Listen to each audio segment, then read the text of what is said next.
So today's show is about working with senior home buyers and sellers, and to be honest, Ann is such a font of knowledge. This is going to be really working with home buyers and sellers with a sprinkling of senior on top. But she just has a tremendous wealth of knowledge around the sales cycle, the sales process, about working with different people and behaviors. And so we really are going to get an opportunity to to learn how to sell better. And then, oh, by the way, we'll also do some specific stuff for seniors as well. And then Ellen is going to talk to us about how to sell to the Chinese culture specifically. So let's dive in first with Ann. Ann is a highly experienced and top-producing agent that specializes in the senior market. Ann and her daughter Elizabeth are a team in the Orinda office who have worked with Rossmore buyers and sellers for years. For those of you that aren't local, Rossmore is a senior community that is one of the most desired senior communities in the Bay Area. In 2012, Ann, on her own, closed 52 units. If I didn't have your attention before, I better have your attention now. And together with her daughter, they closed over 80 units. That's two people closing 80 transactions, not all of them in Rossmore, and not all of them to seniors. So, Ann, I can't think of a better person to talk to about sales, senior or otherwise, than you. So thanks so much for being here. Thank you for having me. I'm looking forward to it. All right, great. So let's just dive right in. Seniors as a marketplace, and I know we're going to dance around and we're going to talk specifically about seniors and then talk specifically about fundamental sales skills. But what is the senior market? Define it for me. All right, it's a little bit hard to define. The easiest way to think about it is if you're 30 or 40 years old, I'm talking about your parents. Yeah. And their neighbors. Okay? Got it. Yeah, yeah. If you're my parents are not going to be thrilled to know that they are now the senior market. In the senior market. Yeah. If you yourself are in your 60s. So if you have a son or daughter that is between 30 or 40, then you are a senior. Congratulations, you're a senior. You are actually a senior. But people talk about the senior market, but it's really important to understand that it is right now composed of two entirely different types of people. Mm-hmm. What do you mean by that? Well, we have the traditional senior, also known as the greatest generation, the silent majority, that group. Yep. And then we have the baby boomers. Okay. So they're very, very different, and you need to know that when you start to talk to these people. So let me make sure I heard you right. So you're sort of taking the senior market and breaking it up into two distinct groups. The one is what a lot of the research and studying that I've done is referred to as the silent generation or the silent majority. And then the other is the one that gets a lot of headlines, maybe even more than the silent. That's the baby boomer. Exactly. Okay. Exactly. So, for example, the traditional generation was born in 1922 to 1945. Okay. So to give you, an easy way to think about it, I'm 72 and I was born in 1940. So I'm at the end of that traditional generation. This generation, so of course, you're a young traditional. Yeah. Okay. The traditional generation is basically dying off, okay, obviously. But they are still they still hold 3/4 of the nation's wealth right now. And they are the executive leaders of most of the large corporations in this country, okay? So this is a group of people that survived the Great Depression. They shaped the United States as a military power.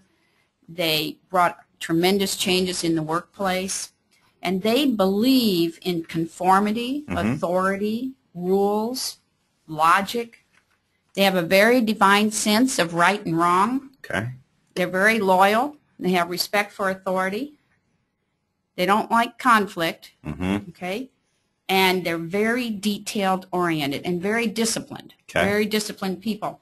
Now, I currently live in a organizational area called Rossmore, which is for active seniors, that was built in 1964 and is probably populated today primarily by people of this generation. Okay. All right.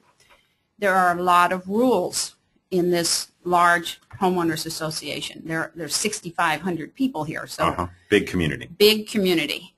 You'll never see, a piece of litter in the street. You never see a flower that needs to be deadheaded. Weeded or everything. There are a lot of rules, and it works because it's working with these people. Got it. Now, the baby boomer. Now, let me ask you a question before we move on from the silence, just to Okay. We'll refer to traditional and silent. We'll kind of use those interchangeably because I tend to think of them in the research that I've done as silent and traditional. I'll try to use your language so that we stay uniform. So we'll get to the boomers in just a second, but let's pretend I'm a 30-something-year-old agent, and I've got a listing appointment tonight with a silent or a traditional. Okay. Give me one. I don't have time to go read 6 books on how to sell specifically, so just give me 1 or 2 or 3 tips that I still need to be myself, but how can I slightly modify so that I'm more well received in communication with the traditional generation? Well, one thing is listen That's a and good one. don't talk as much. That's a good one for all of them, but yeah, for sure with the silent. And even though you may have an iPad and you really would like to flash a lot of documents in front of them, take it slower. So see if they are technology savvy before you whip it out. yeah, Some people are very savvy, right. and others find Less it so. rather frightening. So be prepared to detect. Yes, be prepared to detect, but be very detailed, oriented, and respectful. Yeah. I think respectful. Treat like you would your parent, all right? So don't just go in there with really fast and paint big pictures, and really talk to them about why they're selling, what do they hope to gain out of this, what is it that they love the most about the place they're in, because probably they've been there for 30 years. Yeah, yeah. And they'll want an opportunity to show you around, and they're not just saying, look, there's 3 bedrooms or 4 bedrooms. But It's 1,800 square feet, right? Yes, yeah. this is a cabinet I built myself. Right. Those types of things, and listen to that and establish that kind of relationship. So let me boil down what I heard you say, and you make sure I got it right because you're the expert. One is be prepared to detect or to lower the tech. Lower the volume. Lower the anyway. volume Just of the slow down technology. a Yeah. little bit, yeah. 2 was a pace. Be a little more methodical in pace because that they are more purposefully paced than sort of the multitasking, blogging crazies. And respect. So be deferential. Well, deferential, I don't know. Okay. But Describe that for me then. they are going to want to talk about their house in terms other than real estate terms. Right. All right? Okay, good. They're going to talk about what it meant to them, why they are there, why they're leaving. Listen to that. Yeah, And don't schedule this on a very tight schedule that you want to get in and out in 15 minutes with a sign listening agreement, because it's not going to happen. Right, okay? right. And especially if you are dealing with a widow and someone who hasn't had to be the decision maker for many, many years. Yeah, they're going to be a lot more slow-paced. Huh? And then, of course, everything I just said goes out the window if the children are there. Right. Because then you're dealing with other 30-year-olds or other 40-year-olds. Who might be the decision maker in the end. Who will certainly be an influencer. Right, right. And, yes, will be a decision maker. And so they're going to watch how you handle mom or mom and dad, but they're also going to drive with all the normal questions and so forth. So you're going to have to play 2 roles. You're going to have to be, especially if it's a widow lady, you're going to have to be soft and fuzzy with her and very high-tech and business-oriented with daughter. Yes. At the same time. Yes. And that's true, senior or otherwise, right? When you go on a listing presentation or a buyer consultation, make sure that you're reading the room, that you're understanding the needs. There's communication is a sender or a receiver and a feedback loop. And the more you can understand how the receiver wants to be communicated with, the more communication will get through that loop. And that's true in any sales situation, which is senior or otherwise. Absolutely. Great advice. Good. So let's shift now to the boomer. Okay, so the traditional generation, as I said, was 1922 to 1945. Yep. The baby boomer generation is 1946 to 1964. Okay. Now, if you remember, I said that the traditional believed in conformity, authority, and rules, and a very defined sense of right and wrong. Mm-hmm. Now, remember, a lot of those people were military, Right. War II, Right. Baby boomers believe in individual choice, Uh-huh. prosperity, ownership. They're goal-oriented. They have a positive attitude, usually. Some of that has gotten them into trouble. Right. Because we do have baby boomers who are always, we always talk about them being the generation of opportunity and optimism, but many of them are very worried about retirement, Mm-hmm. and they have failed to adequately plan ahead for that. Yep. Some of them got into the greed period when they Yeah. spent all their money, Mm-hmm. but others have problems with aged parents or kids in college. Mm-hmm. So many baby boomers are sandwich generation, Yeah. meaning they still have children that they take care of And parents. and parents that they're taking care of. But they have a very high sense of self and self-actualization. I can't say that word very well, but what it means is that they think they can reach their full potential. Got it. And they have a unusual ability to detect fake and dishonest people. Mm-hmm. You know, Highly intuitive. Highly intuitive people. So they're a little bit more difficult sale in some ways, but they're very, very important to us because starting in 2011, 10,000 baby boomers turned 65 every day. That's 4 million a year for the next 18 years. Wow. Now, if you take the baby boomers and the leftovers from the traditional generation, they control 75% of the wealth in this country. So to not pay attention to this age group Is a mistake. is a mistake, a very big mistake, because they have the money. The traditionals definitely do. Sure. Many of their homes are fully paid for and so forth. Right. The older boomers probably do. Mm-hmm. The younger boomers may have fallen into some of the traps of the recent economic downturn. Sure. And you'll find an entirely different type of woman in this group. Okay. How? Well, these are the women who went to work. Mm-hmm. In the traditionals, they only went to work during the war. Right. And that was the family. Their job was to stay home and take care of the family.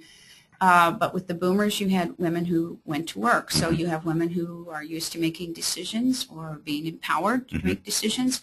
So they're going to be much more of an influence. I do want to back up a little bit, though. I don't want to imply that the traditional woman does not have influence. Right. All women have influence. Well, yes. And I was trying to think, some mothers, certain cultures in particularly, really run everything from behind the scenes. Right. And why are you talking about my family right now? Yeah, okay. So when, for example, if you have a traditional generation person who's probably in their early 70s and they've been married for 55 years and they're both still alive and you try to sell them a house, she makes the decisions. Right. And those decisions will mostly go around, of all things, the dining room table. No, I mean there has to be a place for the dining room table. Like a formal dining room. Formal dining room table. Yeah. And many deals that I've tried to do have fallen apart because we couldn't get the china hutch with all the china into that space, and which represents their whole the legacy, the history, and every good memory in the family is around the dining room table. And we still have everybody come for dinner. Yeah. Okay. So, and the husband will say to me, "Well, it's whatever she wants." Right. Happy wife, happy life. Happy wife, happy life, and they mean it. So you don't now. Younger boomer husbands don't say that. Right. They'll spar back and forth with their wife about how they're not can't tired. You do without this? They're not tired yet. Yeah, they're not tired yet. They haven't given up. They haven't learned. They haven't been properly trained. Ladies and gentlemen, I just realized I'm in a room with 3 women. I better amend my approach to this dialogue. Well, anyway, there is a big difference in these groups of people. So just because if you're 30 years old and you think that someone at 65 is a senior, they don't think of themselves as a senior at 65. Right. In fact, the boomers were the generation who said, we don't trust anybody over 30, and now they're saying 60 is the new 30. Right, so, right. You have to learn how to respond to that. Boomers are very much concerned about physical fitness and health and wellness and so forth. So if you're selling in a community, you want to highlight all of those things. If you're, there's other reasons people don't necessarily just move to those kinds of communities, and we'll talk about that later. But that is a big thing for the boomer generation, the physical well-being. So one of the things, I've done some talks on generational differences, and one of the things that I'd love your expertise and feedback on is, a lot of now I'm going to go even, the 20-something and the 30-something, so I'm brand new into residential real estate, and there's a more casual dress approach to the millennial or Gen X, Gen Y, than, say, to the boomer or the silent. Do you recommend that they step up their dress a little bit, or what's your... that's interesting you should say that, because I don't think that that's a factor for anybody anymore. In fact, with the traditional generation, I think being conspicuous with a Mercedes and fancy clothes is a negative, if they even notice. Right. With the boomers, I think boomers who are out looking for a place to buy or something, not in the workplace, not in the office, but outside with you on Saturday and Sunday, they're going to be casually dressed. Yeah. So I think as a country, we've become more very casual. I went to the opera in San Francisco and somebody was there in running shorts. So obviously you can go in any way. Okay, good. Oh, there's a good question from the group. Jim asks, Ann, can you share how you market to these two groups? How I market to them? Well, we do a lot of internet marketing, which gets us the phone call. And then once we have the phone call, you quickly drill down. Many times the phone call is from a daughter or a son.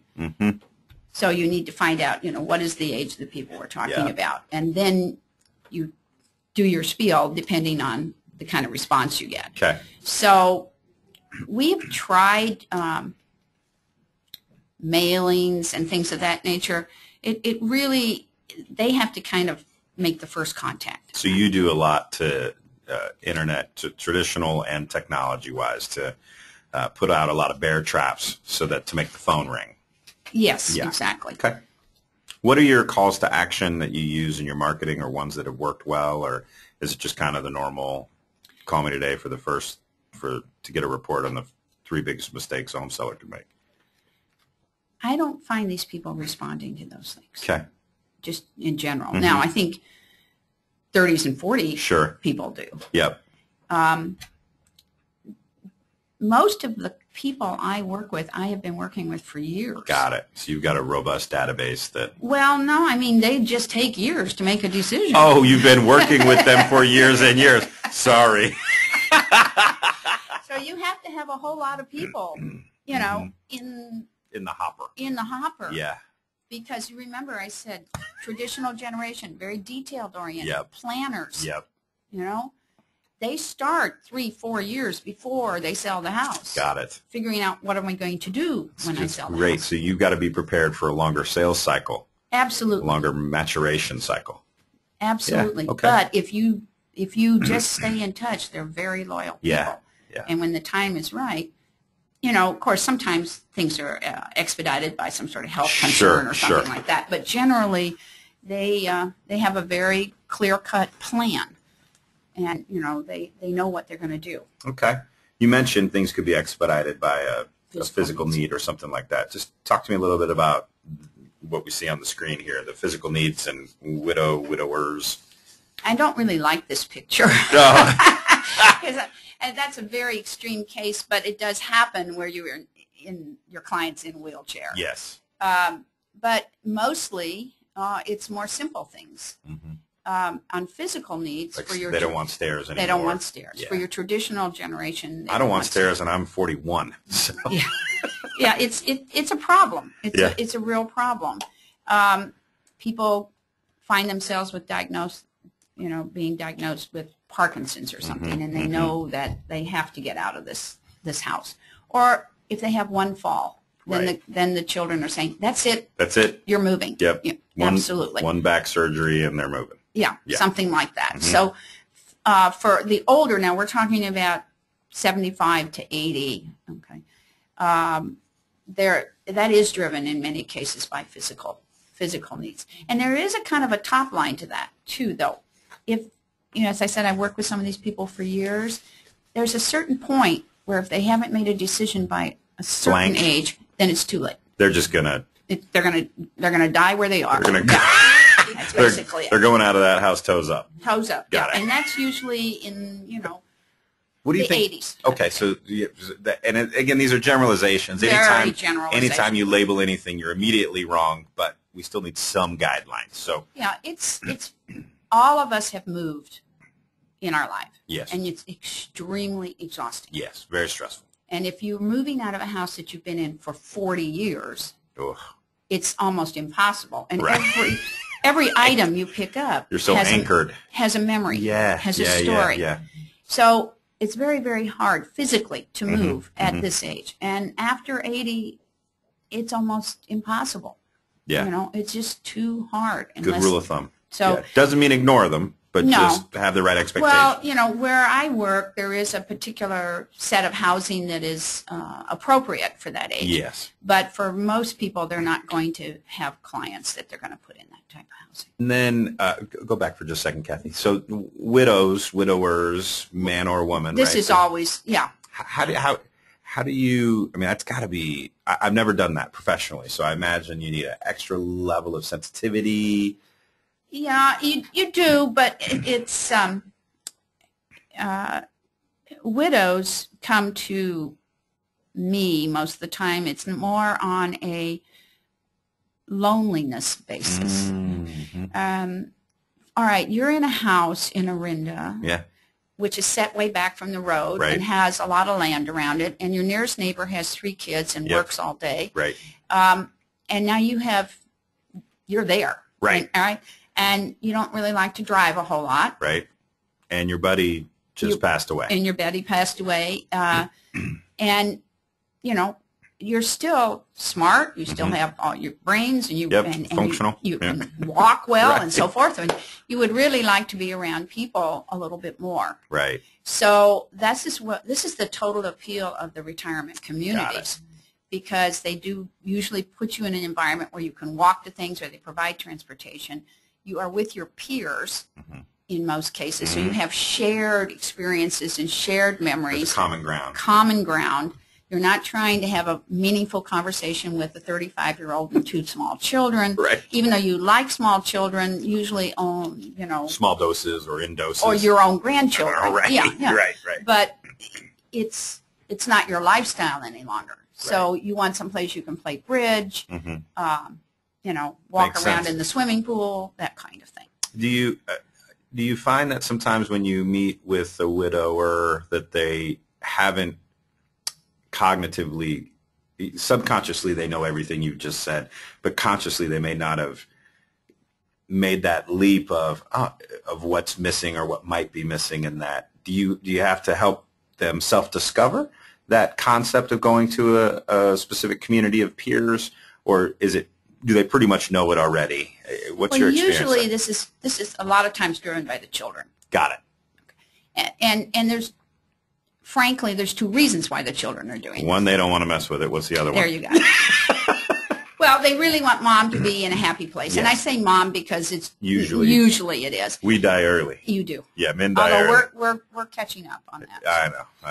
But there's a women are late joke in there that I won't make. I'm not going to do that. So the children see mom in this place, which may still be physically fine for her. Right. But she's more and more isolated. Lonely. Yeah. Yeah. And, so out of the goodness of their heart, they would like her to move into a happy place. Okay, so you have that group. Yep. And then you have the group who, she calls me every day. driving and me I'm over crazy. here every weekend having to fix things. And I want my life back. And then you have a third group. Well, you know, the market's really good right now, and we're sitting in this house. It's worth blank, and so Exactly. it's more opportunistic. Sometimes. Yeah. They don't usually articulate that too much. Right. But, you know, you can. It's part of the subcontext. It's part of it. It's part Yeah. of it. So. It's interesting. There are, one of the things I love about getting to do the radio show is I learn something every week. And it's very layered. It's very layered. I mean, all real estate is very layered, but there's extra layers to be aware of when you're focused on this community. Well, and talking about things to be aware of, elder abuse is something that we're very aware of, and you need to be extremely careful of. Yes, be very purposeful. You'll never win a lawsuit where Right. elder abuse Right. is part of the conversation. Yeah. Even the title companies that we work with Mm-hmm. have had training in this, and they watch when mom comes in to sign papers. Is mom signing papers because she wants to sign papers? Or is, you know, the 40-year-old kid next to her applying pressure. applying pressure? Mm-hmm. So we don't see very much of that, but the title companies are very much aware Very of purposeful. it, very, very careful. Yeah. And I remember one time, a long time ago, I had a neighbor who I knew very well, and she was going to sell her house. And she was beginning to lose it mentally, but I thought she was fine. Right. You know, Right. but I could see the edge coming. Right. And That's funny. It's starting for me now. well, the thing was, I said to the title company, who personal friends, you know, Right. and I said, well, we're going to try and bring her in, you know, next Tuesday. And, you know, I noticed that she's getting a little fuzzy, or I Right. made some casual remark, and they just came unglued. Oh, boy. So they wanted to make absolutely sure that she really knew Right, what she was what doing. you're She did, but you don't even joke about Yeah, these it's sort of like things. going through airport security. You Yeah, don't make jokes. You don't make jokes. No about jokes. it. That's not the place to make jokes. You know, the other strange story that I think is worth saying is we had a client who, you know, DocuSign is a wonderful device. Yeah, but great tool. you often wonder who is DocuSigning. Who's signing? Yes. It's very nice if you have someone who has mobility problems, Parkinson's, and Yes. so forth. So we sold this house. This gentleman had a stroke, Right. and he was in a home. And, you know, all the documents were coming back fine and everything, but then we needed to send the notary down to sign the papers. Yep. Well, two interesting things happened. Well, first of all, the gentleman was a Christian Scientist. Okay. So he wouldn't attest or swear to anything. So he Yep. wouldn't have a doctor say that he was not capable of signing. Yep. So son couldn't sign. Uh-huh. And the notary gets there, and his driver's license had expired 2 days before. Oh, boy. We had So he didn't have a valid ID. No valid ID. And that has started to become something I ask all my older clients right away. Do you have a valid ID? If you're listening right now and you're, you know, seriously considering adding this as portfolio, that is a question I would put in every listing and buyer consultation, because that's an interesting problem. Check the expiration date, Yeah. because he had one when we took the listing. Right. He didn't have one when we sold the house. And he might think it's valid, or she might think it's valid, and just have no clue. And they'll say, I have a passport, Right. and then you find out it hasn't been renewed in 15 years. Exactly. Yep. So, you know, this valid ID is a very big issue, and if you get right up to the end of the whole deal and you don't have one, it's pretty hard to It becomes a challenge. a challenge. So shifting gears, it seems like, I mean, this is obviously a great average sales price market, right? As a gross generalization, my intuition is the average sales price for this age range is going to be higher than the average sales price. You know, they've established the wealth, they've got all of those components. Where are these folks? Like, how do you find them, and how do you work that marketplace? All right. Well, I was saying to Keith, I think this is a great opportunity for someone. I can't say that I've actually done it this way. I purposely went to Better Homes and Gardens in Orinda because I planned on doing this, but we've been so busy just taking care of what came in over the transom that we haven't really done it. And that's a high-class problem, by the way. Yeah, I know. Yeah. But So I asked the title company just before I came here, I said, run me a count on people who have been in their homes over 30 years. They can't sort by age, but they can sort by that. Yep. So in Orinda, there's 675 people who are sitting in their homes. They've been there for 30 years. And as you can see in Walnut Creek, 1,238. Sacramento being much bigger. Yep. All right. Yep. So those people are there. And they're your neighborhood. They're your parents' friends. I think some sort of direct marketing that would touch on some of the things that we've talked about. Are you getting tired of mowing the lawn, of getting the leaves out of the gutters? Is this becoming too much for you to handle? Have you thought about? And, you know, we can provide a full service of helping you sell this home and finding you another place that would demand less effort. Right. So how much of it is selling the vision of where you're moving to versus removing the pain of where you're living now? Does that make sense? Yes, in your I understand. marketing efforts? Well, it's they're probably both about equal. 50-50. Yeah. People come to talk to me about moving because of the pain where they are, whether that pain is upkeep, loneliness, stairs, whatever. There's some reason. There's a trigger. There's a trigger of some sort. And so what you have to do is find out what that trigger is and then show. If it's loneliness, then spend time showing all of the groups and events and social and counseling services and things that you can provide that would help overcome that. If it's maintenance, then you make a big emphasis on you don't have to do anything. If it's fear, and sometimes it is, then you talk about, you know, security gates and that type of stuff. So you have to. It comes down to listening. You've got to find out what's their problem and then provide the solution. But I love the idea of pulling a list in your what I'll call macro service area of people who've owned their home for more than 30 years. You could probably, I think you can also get it based off a loan amount as well. Oh, yes, but I would be willing to bet an awful lot of these are free and clear. Majority of these are going to be free and clear. So obviously they're going to have equity. They're going to have the ability to sell. Won't be a short sale.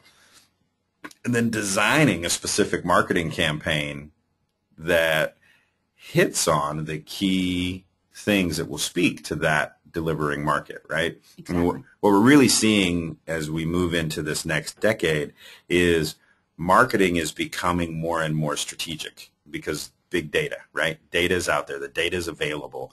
And so, you know, we see it on Amazon, right? If you click on an author, magically, they're telling you that this author has a brand new book that's coming out. So a lot of this predictive marketing is coming.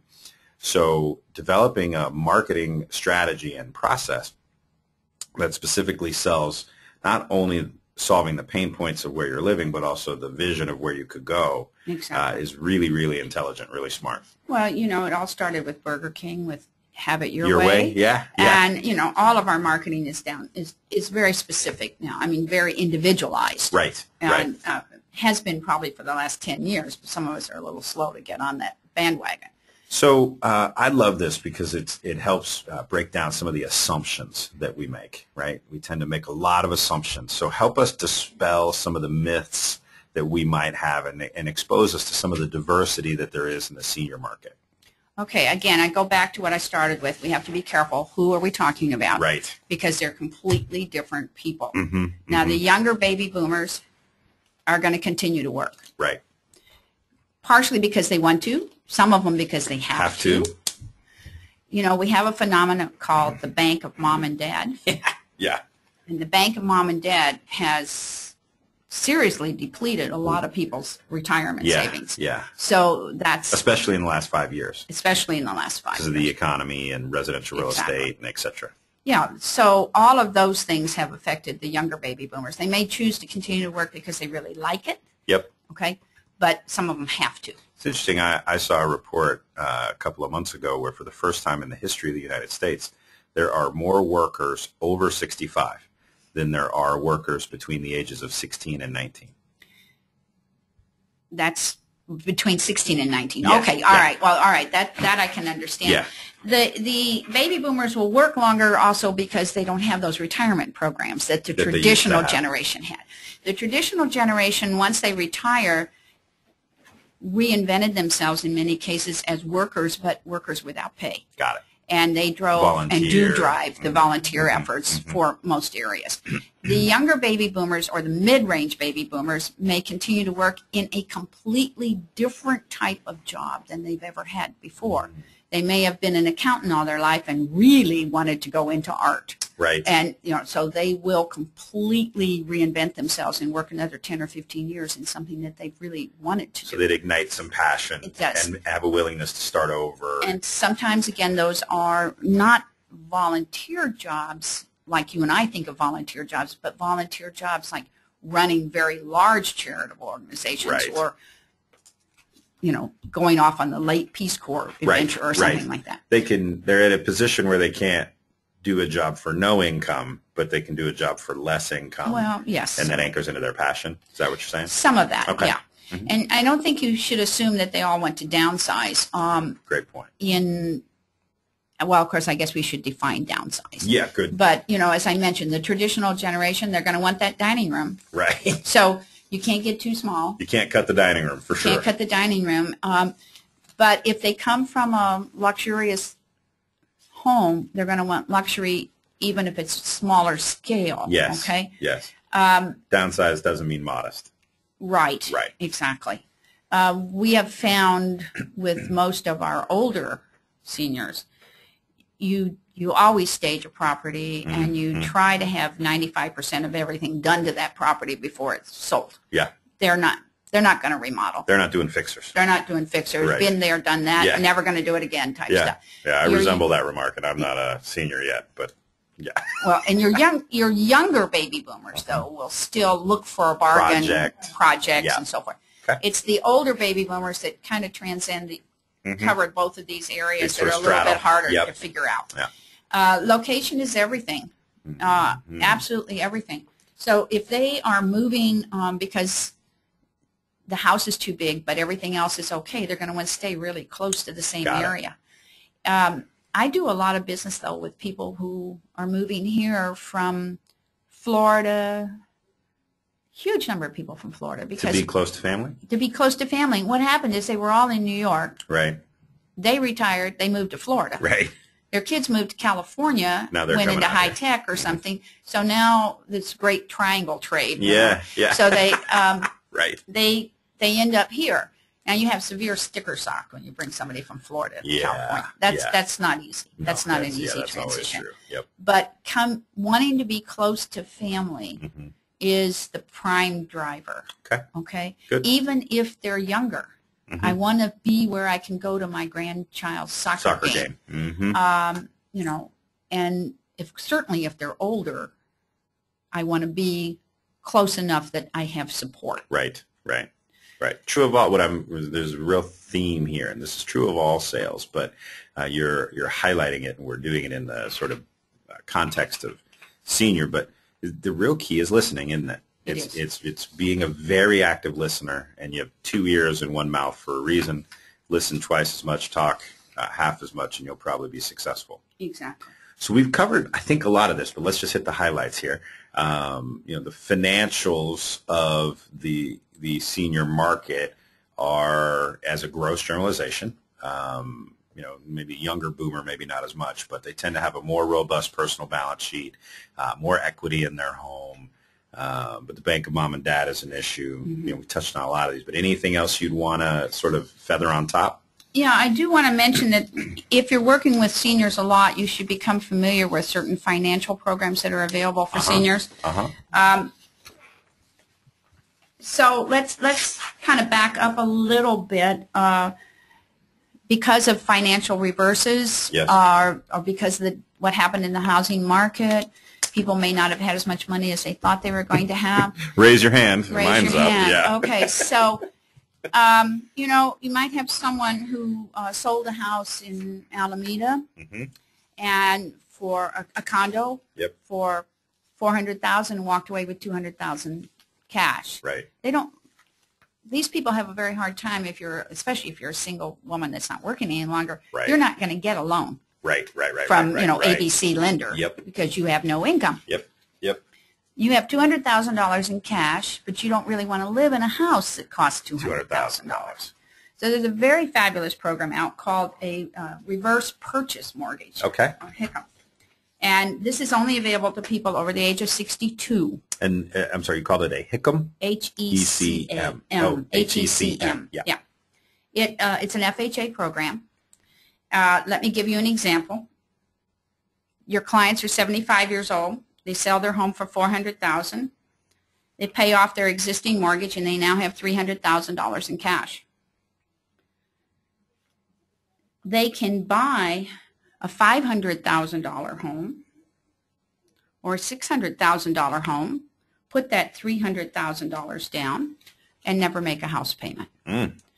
Or they could buy a $300,000 home, put $100,000 down, never make a house payment, put the other $200,000 in the bank, and live off of it. Got it. Okay. This is a senior reverse purchase mortgage. The rates are very competitive. The fees are not that high. You live there until you can't live there. Okay. Okay. Yep. If you die or you have to go to. If you die, you can't live there, or you go to a home, you can't. You go to a home, Yep. then the house has to be sold. Okay.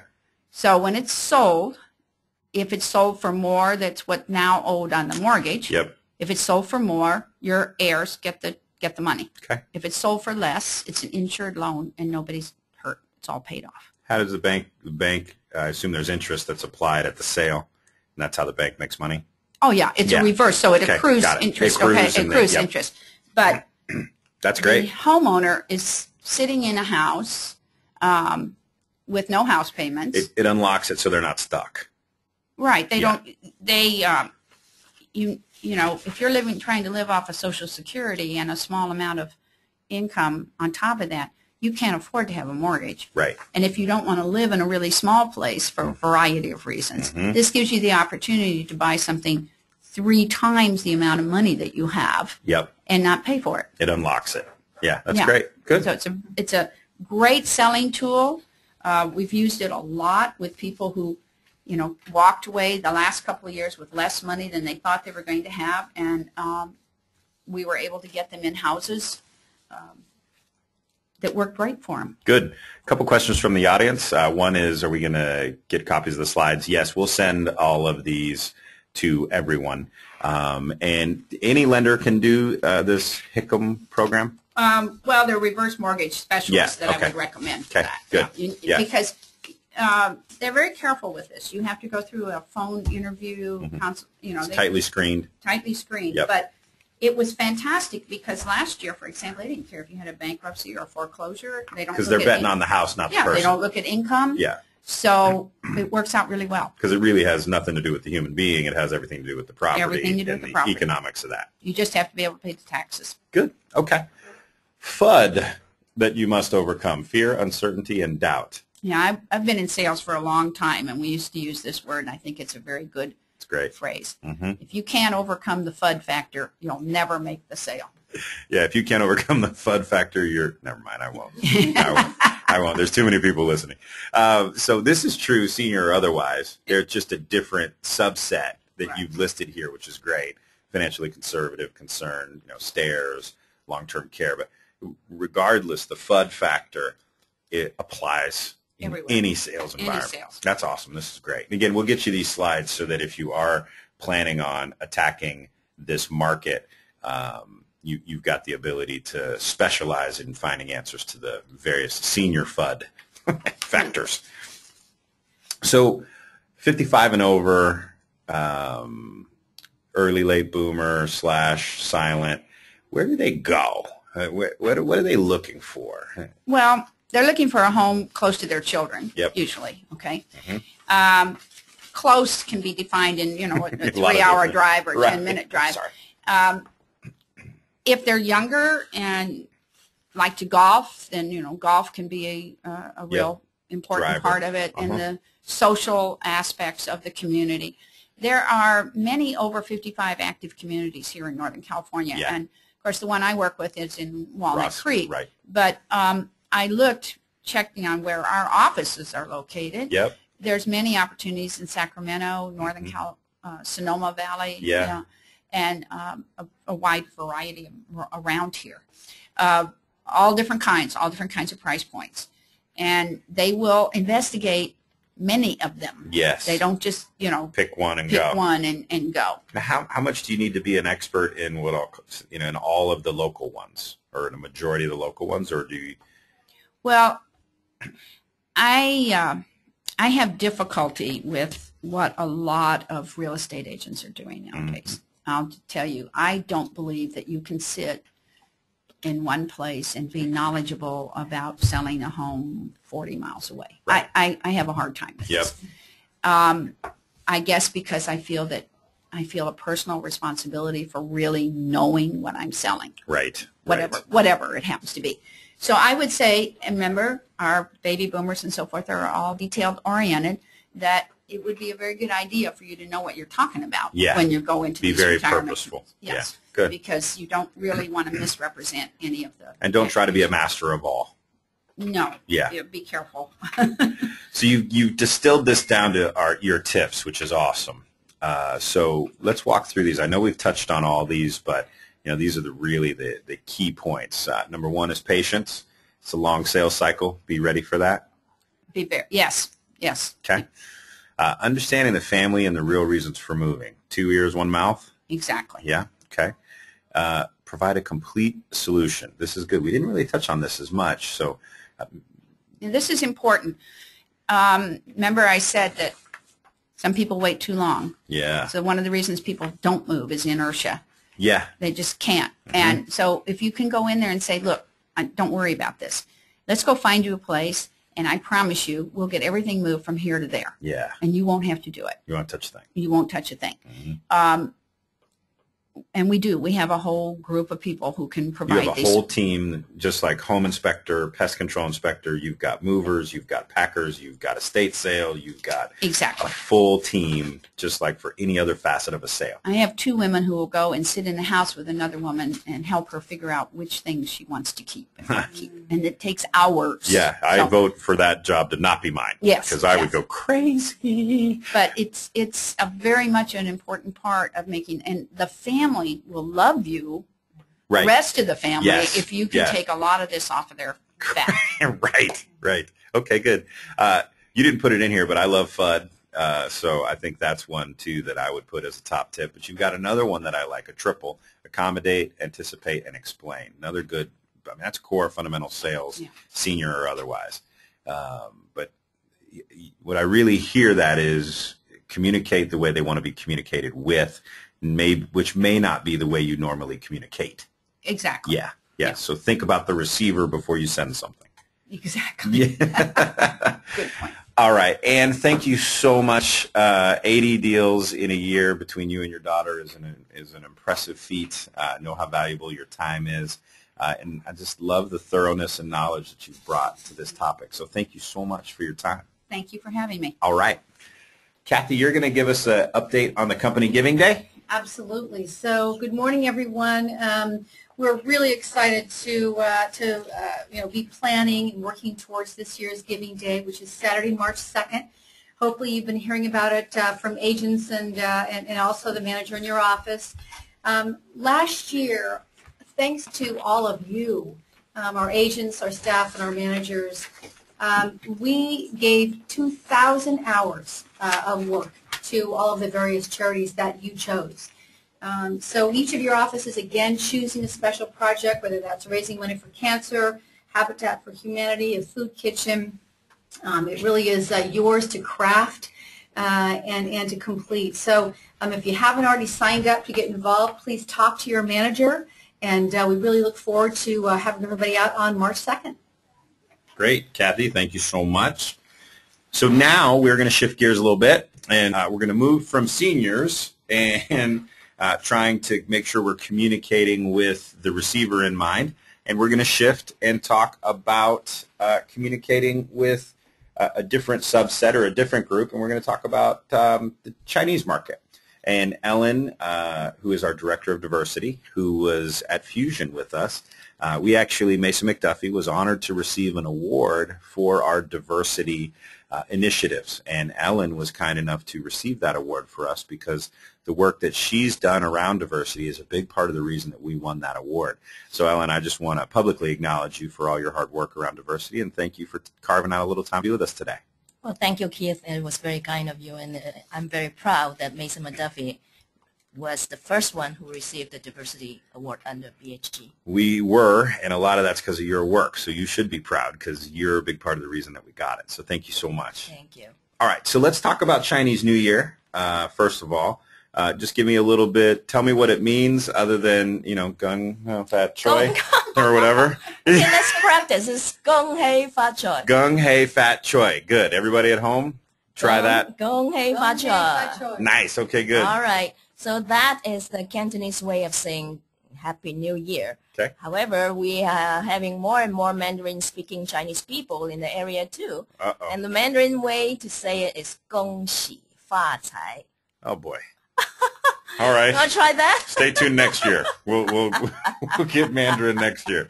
All right. Okay, so today is the second day of the new year. The year of the snake began yesterday. And last year was the year of the dragon. Yes, from dragon to the snake. Got it. You know, what it means is that instead of having all the fangs, you know, we're hiding all the fangs, we're moving very easily now. Got it. We're very flexible, very smooth, supple, and the snake's characteristics is that snakes are very focused. Ah.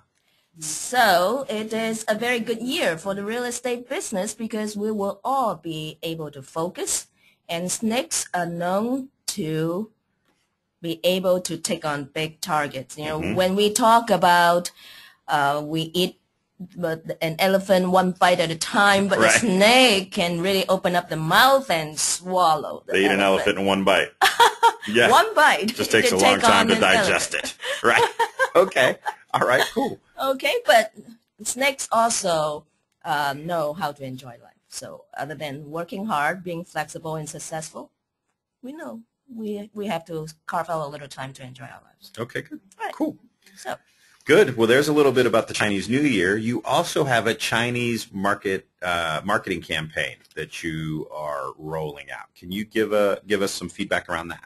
Yeah, it's the Chinese market penetration campaign, and that is designed because of more and more Chinese home buyers are coming to the U.S. market, and it is a very clear fact, and it goes on the news every few days, weeks, and so on and so forth. But how do agents participate?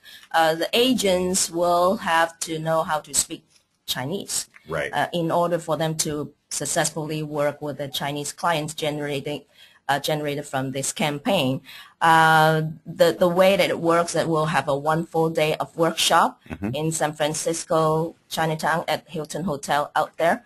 And the content, the main theme of the workshop is geared around EB5 investment immigration, because it's a very hot topic.